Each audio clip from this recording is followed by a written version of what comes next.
સાક્ષાત શિવ મંદિરમાં બિરાજતા દરેક દેવી દેવતાઓ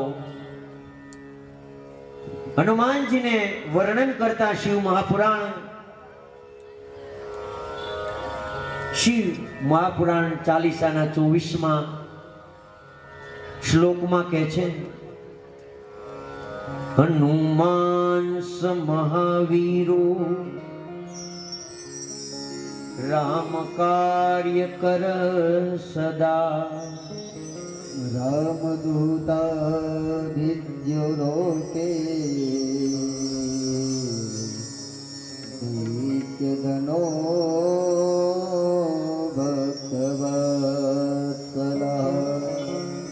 મહાવીર હનુમાન સદા રામ કાર્યમાં તત્પર રહેનારા લોકોમાં રામદૂત નામથી વિખ્યાત. નામ નીચે ને નામથી એવો શબ્દ પ્રિન્ટમાં, રામદૂત નામથી વિખ્યાત, દૈત્યોના સંહારક અને ભક્ત વત્સલ છે.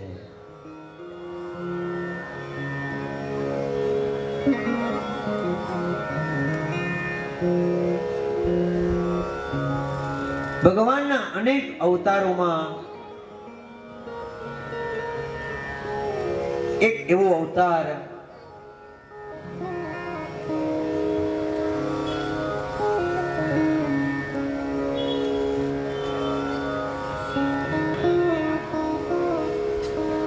નંદીશ્વર કહે છે કે હે મહાબુદ્ધિમાન સનત કુમારજી,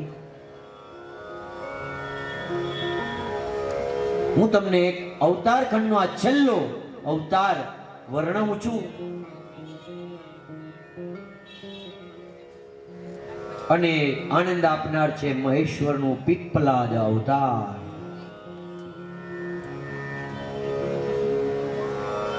દૈત્યોએ વૃત્રાસુરની સહાયતાથી ઇન્દ્ર સમસ્ત દેવતાઓને પરાજિત કર્યા અને દધીચીના આશ્રમમાં બધા અસ્ત્રો મૂકી અને બ્રહ્માજીના બ્રહ્મલોકમાં ગયા અને બ્રહ્માજીને બધી વાત કરી. ઉપાય બતાવ્યો છે બ્રહ્માજી કે દધીચી મુનિ છે ને એવા તપસ્વી છે, એવી શિવજીની આરાધના કરી, વજ્ર જેવા અસ્થિઓ એને પ્રાપ્તનું વરદાન છે. તમે એના અસ્થિની જો યાચના કરો અને અસ્થિથી તમે જો બાણથી વૃત્રાસુરનો વધ થશે. હવે આપણા હાડકાઈ ક્યાંક કામ આવે. ઘણી વાર આપણે મનુષ્યની આપણી એક ભસ્મમાં પણ કોઈ ન ચડાવે, પણ એક કાલે આપણે 12 જ્યોતિર્લિંગ ખંડ છે આખો, માં એક મહાદેવ આવશે ને આપણી પણ ભસ્મ ચડાવી પોતાની માથે. કાલો કે કાલ મહાકાલ.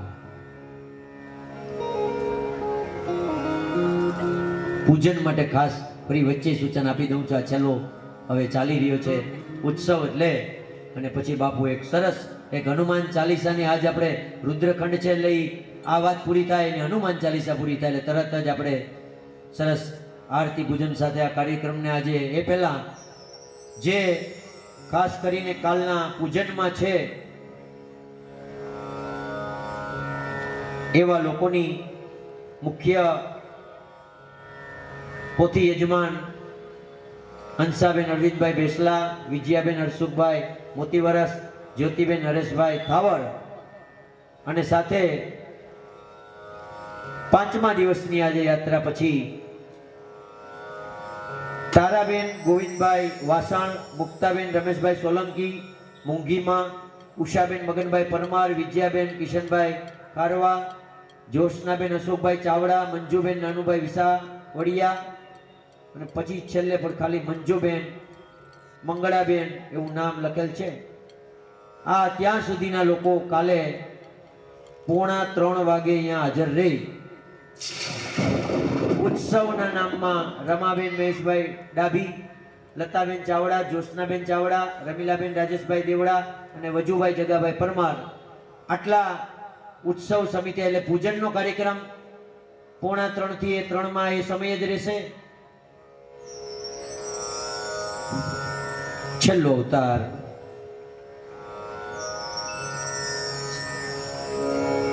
દધીચી ઋષિ ની સામે બધી વાત કરી. દધીચી સમજી ગયા એટલે એની પત્ની સુવર્ચાને કીધું કે તમે જરાક આશ્રમમાંથી આ કામ માટે જાઓ. એને આશ્રમમાંથી બહાર મોકલ્યા છે અને દધીચીએ પોતાનું શરીર મહાદેવનું સ્મરણ કરી છોડી દીધું છે. બ્રહ્મલોક શિવલોક સુરભી ગાયને બોલાવી શરીરને ગોલોકધામ વાસી બનાવી. વિશ્વકર્માએ વજ્રમાંથી અસ્થિ મેરુદંડ અસ્થિ વજ્ર બનાવ્યું છે. વૃત્રાસુર ઉપર આક્રમણ થઈ ગયું છે. વૃત્રાસુર તો મૃત્યુ થઈ ગયું, પણ સુવર્ચા આશ્રમમાં આવી જોયું તો પતિના શરીરને મૃત હાડકા નીકળી ગયા છે.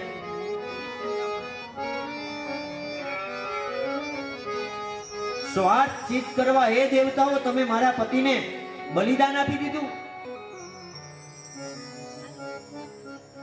લાકડાની ચિત્તા લઈ સતી માટે નિશ્ચય કર્યો. ગર્ભવતી હતી.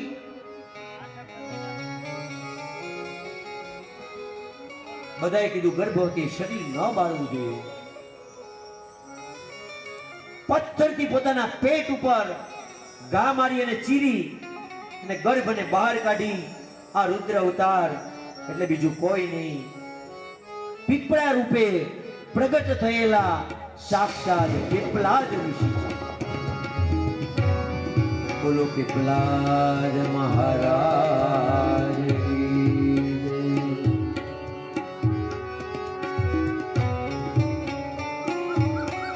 એટલે તો આપણો શિવ મહાપુરાણનો છેલ્લો 25મો શ્લોક કે છે ગાદિષ્ઠ કૌશિકસ્ય પીપ્લાદો મહામુનિ સનેતરવૃતાં પીડા નાશયન્તી મૃતાશ્રયા. શિવલોકમાં સ્થાન પામે દેવતાઓને ખબર પડી. બ્રહ્મા આવ્યા. પીપળા નીચે બાળક પીપલાદ નામ. રાજા અનર્યની કન્યા પદ્મા સાથેનો વિવાહ. 10 પુત્રો. શનિ પીડા નિવારણ માટે એને વરદાન માંગેલું અને બધાને એને વરદાન આપ્યું કે 16 વર્ષ સુધી શનિની પીડા કોઈને ના થાય. શિવ પુરાણમાં એ વરદાન. અને ગાધી, ઋષિ કૌશિક અને પીપલાદ, જો તમે 3 નું નામ લઈ લ્યો ને તો શનિની કોઈ પીડા તમને, અને આ 3 નામ બોલીને પીપળે જળ પણ રેડી દો, શનિ પીડાનો નાશ થાય. એટલા માટે આ શ્લોકનો અર્થ એ છે ગાધી, કૌશિક અને મામુનિ પીપલાદ એ 3 સ્મરણ કરવાથી શનિ ગ્રહની પીડાનો નાશ થાય. હવે આપણે પંચમુખી એકાદશ અવતારી હનુમાન ચાલીસાનો ભાવ રજૂ કર્યો.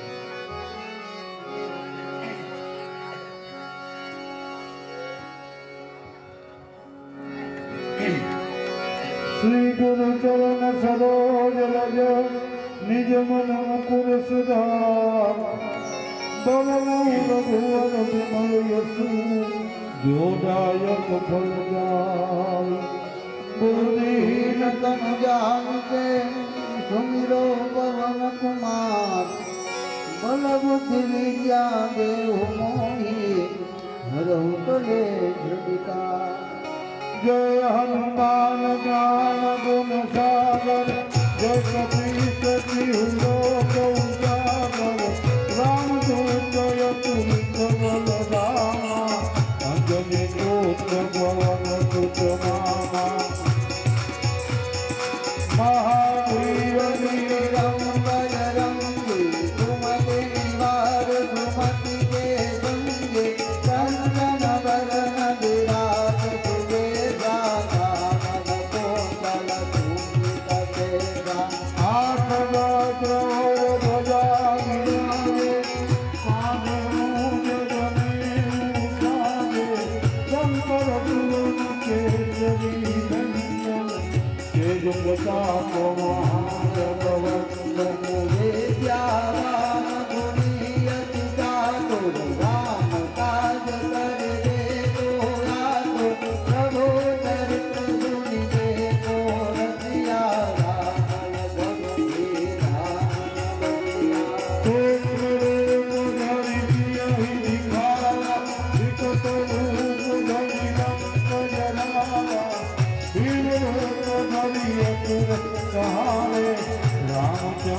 સદકારક સહિત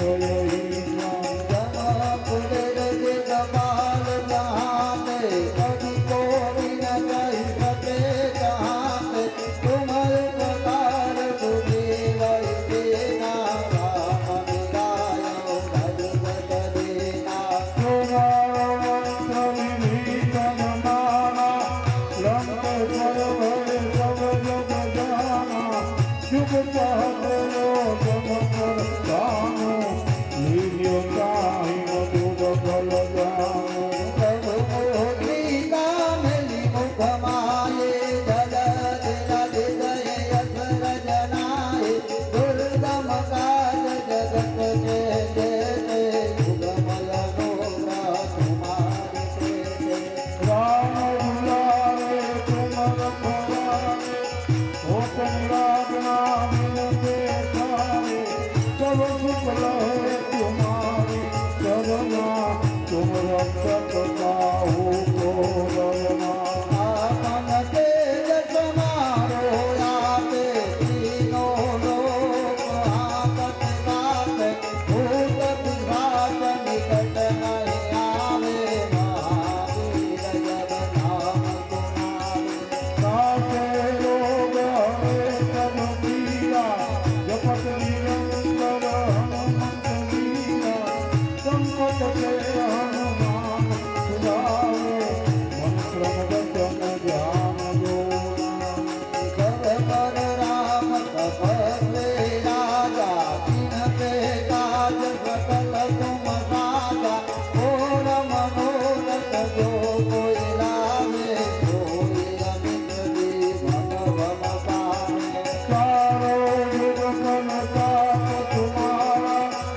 पंचमुखी हनुमान जी महाराज की जय। एकादश रुद्र हनुमान जी महाराज की जय।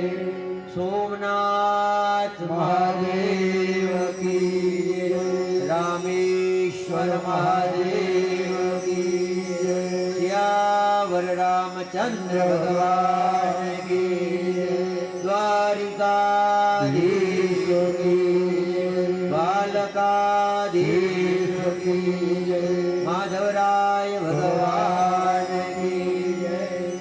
ओम नमः पार्वती हृदय हर हर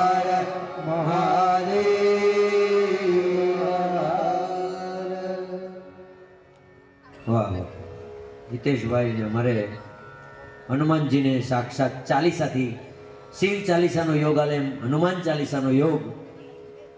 અને હવે આજના દિવસનું પૂજન તો આપણે સવારથી બહુ ભવ્ય પૂજન કર્યું. એટલે હવે આરતીની તૈયારી સાથે બધાને બોલાવીએ એ પહેલાં અહીંયા શ્રી મોંઘીમાં બાલુભાઈ ગોહેલ એને અહીંયા શ્રી રામેશ્વર મહિલા સત્સંગ મંડળ એનું ભવ્ય સ્વાગત કરવા ઈચ્છે છે. શિવ મહાપુરાણ વેદ વ્યાસ પીઠ એને ભવ્ય આમંત્રિત કરી અને સમસ્ત રામેશ્વર મહિલા મંડળ વતી શિવ આશીર્વાદ લેવાની ભાવના સાથે અહીંયા પધારશે. પ્રસાદ લીધા વગર કોઈ પણ જાય નહીં, બધા પ્રસાદ લઈને જ જાય.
આરતી માટે હવે આજે તમને એમ મનમાં થયું કે ભાઈ આજે રાસ